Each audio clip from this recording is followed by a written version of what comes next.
okបន្ទាប់ពីអ្នកបានសិក្សាអំពី JavaScript variable រួចហើយឥឡូវនេះយើងចាប់ផ្ដើមចូលមកដល់ចំណុចបន្តទៀតគឺ JavaScript array array គឺជាក្រុមរបស់ object ដែលមាន data type ដូចគ្នាហើយយើងអាចប្រើប្រាស់វាតាមរយៈ index អូខេអញ្ចឹងមានថា index គឺជាធាតុមួយរបស់ array សូមចងចាំថានៅក្នុង JavaScript array គឺជាក្រុម object មានថា object ជាច្រើនប្រមូលផ្ដុំចូលគ្នាបានជា array ប៉ុន្តែភាសាផ្សេងគឺមិនចឹងទេអូខេ array ប្រកាសដោយប្រើ keyword new ជាមានថាការប្រកាស array យើងគឺយើងទៅប្រើ keyword new សូមលាក់មួយឧទាហរណ៍នេះគឺជាកន្លែង declare ឬក៏ប្រកាសវាយើងក៏ទៅដាក់ថា var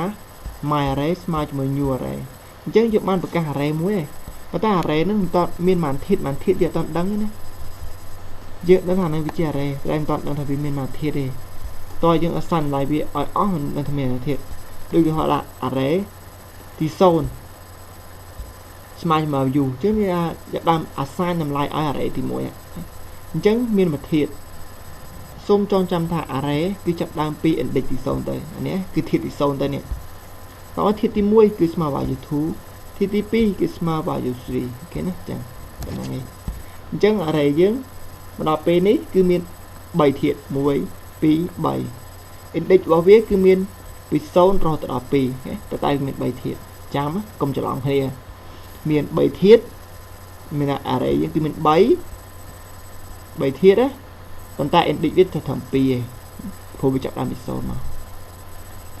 ម្យ៉ាងវិញទៀតគឺយើងអាច declare array តាមអ្នក style ដែរណាគឺយើងថា my array របស់យើង var my array យើងស្មើ new array ហើយដាក់តម្លៃយកមកបើសិនយើងដាក់3អញ្ចឹងមានថា index ទី0 index ទី1 index ទី2គឺអញ្ចឹងនេះគឺជាតម្លៃវាអានេះយើងប្រកាសតាមនឹងក៏បានដែរឬក៏ម្យ៉ាងទៀតនេះ style នេះដូចគ្នា var my array ស្មើជាមួយនឹង value 1 value 2 value 3មួយណាក៏បានតាមដែលយើងត្រូវការអូខេឥឡូវនេះយើងចាប់ដើម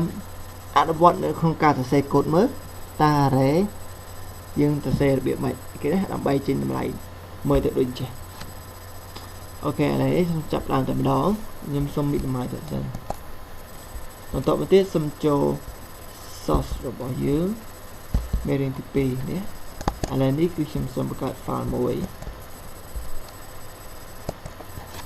ខ្ញុំដាក់ថា array .html អូ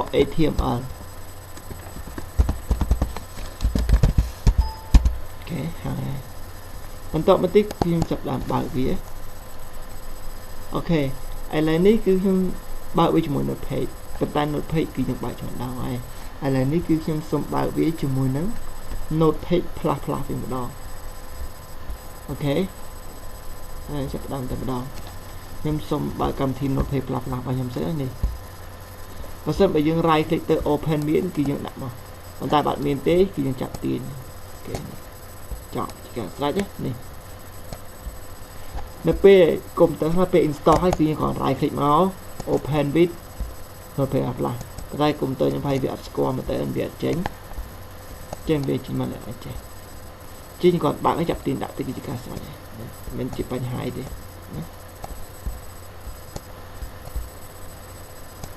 អូខេឥឡូវនេះខ្ញុំចាប់ដើមសរសេរកូដតែម្ដងគឺទី1យើងគឺយើងចាប់ដើមសរសេរ HTML របស់យើង HTML នេះបន្តមកទៀតសូមបើក head នេះត្រង់នេះរៀងអក្សរធំទៅវាស្រួលមើលឃើញណា title បន្តមកទៀតសូមបិទ head វិញហើយនៅត្រង់កន្លែងនេះគឺខ្ញុំសូមដាក់ពាក្យថា array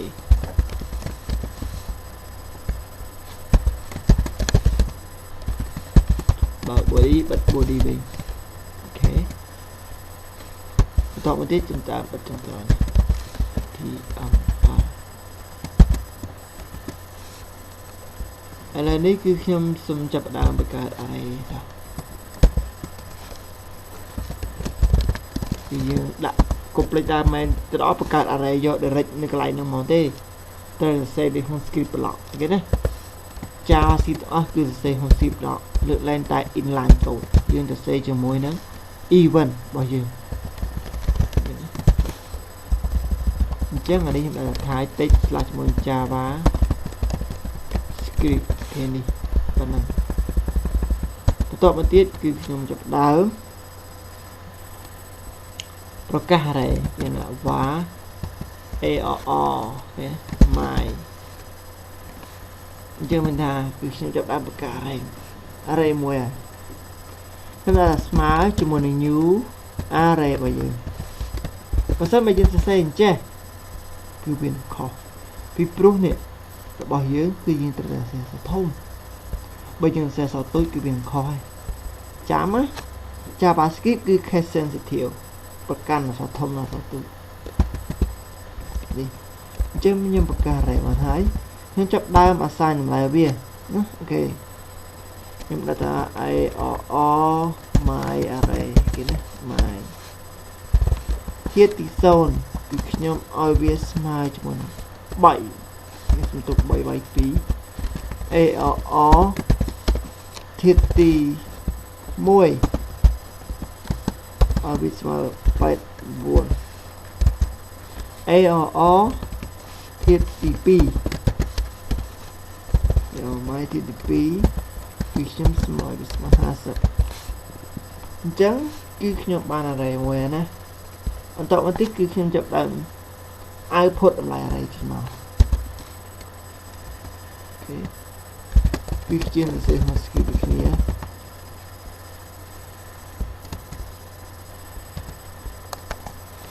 script block script ហើយតិចមកជាមួយ JavaScript គេ script ទៅទៀតសូមបិទ script មកវិញឥឡូវគឺខ្ញុំដំបូងគេគឺដាក់ human dot write arr my ធាតុទី0សរសេរបន្តមកទៀតចាប់ដើមបើកគឺវា display ចេញតម្លៃថា3មើលដោយសារធាតុទី0របស់យើងគឺ3បើសិនខ្ញុំដាក់ធាតុទី2សំទោស2 cell refresh គឺវាចេញ50អញ្ចឹងមានថាការហៅតម្លៃរបស់ array យកមកប្រើគឺយើងប្រើតាមរយៈ index របស់វាតើ index ទីប្រមាណណាមកប្រើបើសិនបើខ្ញុំចង់ហៅតម្លៃ89នេះយកមកប្រើគឺខ្ញុំគាត់ដាក់លេខ1មកជាការស្វែងនេះ89ហើយសំណួរបានសួរថាចុះមិនគឺមិនយើងបង្កើត variable 3ទៅខ្ញុំដាក់ថាmy variable 1ស្មើតម្លៃ3ទៅ my variable 2ស្មើតម្លៃប៉ុណ្ណេះទៅ my variable 3ស្មើតម្លៃប៉ុណ្ណេះទៅមកច្បាច់បង្កើតជាងធ្វើអីអូខេបើសិនបើយើងបង្កើតដាច់ណាគឺតន័យរបស់យើងវាអាចគ្នាចឹងដែរប៉ុន្តែបើសិនយើងបង្កើតចូលគ្នាក្នុងការប្រើវាជាលក្ខណៈគ្រប់តែមួយគឺវាងាយស្រួលជាងការយើងបង្កើតដាច់ឃើញណាមានថានេះគឺជាគុណប្រយោជន៍នៃ array គឺយើងអាចហៅប្រើវាស្រួលហើយតាមម្ដុំនោះមកវាមានតម្លៃច្រើនhơnទៀតយើងគ្រាន់តែដូរ index ជាការស្រេចប៉ុន្តែបើ variable ផ្សេងគ្នាវិញគឺឈ្មោះ variable ផ្សេងគ្នាត្រូវ a ផ្សេងគ្នាទាំងអស់អញ្ចឹងមានលក្ខណៈយ៉ាប់បន្តិចណាចាំបើយើងបង្កើត array មកមានភាពងាយស្រួលអញ្ចឹងអូខេឥឡូវនេះយើងចាប់ដើមប្រកាសហើយជំនួស assign តម្លៃ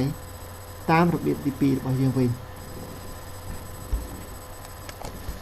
នេះគឺជារបៀបទី2របស់យើងនៅក្នុងការបង្កើត array នោះ assign តម្លៃវាឥឡូវយើងចាប់អានសាក់តែម្ដងគឺខ្ញុំចាប់ដើមប្រកាស array មួយទៀតណាសេចក្ដីខ្ញុំដាក់ថា var arr city គេណាស្មើជាមួយ new array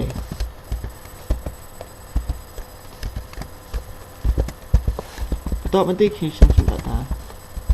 ភ្នំពេញ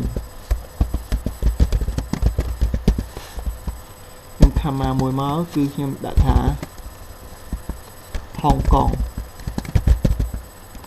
ខ្ញុំសុំ comma មួយទៀតមកសំទាវែងចឹងណា visual មើលនេះ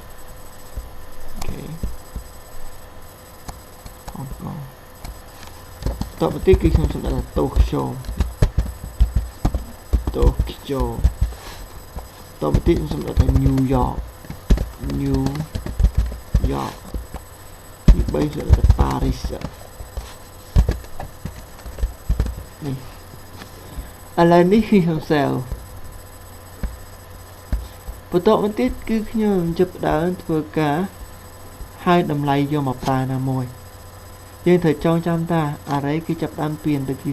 0 ចឹង index ទី 0 របស់ array city គឺភ្នំពេញទី 1 គឺ Hong Kong index ទី 3 គឺ Tokyo index ទី 4 គឺ New York index ទី 5 គឺ Paris ឥឡូវគឺខ្ញុំសូមដាក់មកដូរនេះចោលណាលុបចោលហើយខ្ញុំដាក់ថា ARR city ជាធាតុទីម៉ានខ្ញុំប្រើធាតុទី 3 មួយណា0 1 2 3គឺ New York ឥឡូវសុំសេបងប្អូនគ្នាចាំមកវិញ New York តាមយើងអត់នេះគេ New York អញ្ចឹងគឺវាចាក់ធាតុទី 3 យកមក display តម្លៃហើយនេះបើសិនមកខ្ញុំដាក់ edit ទី 0 edit 0វាគឺអានេះ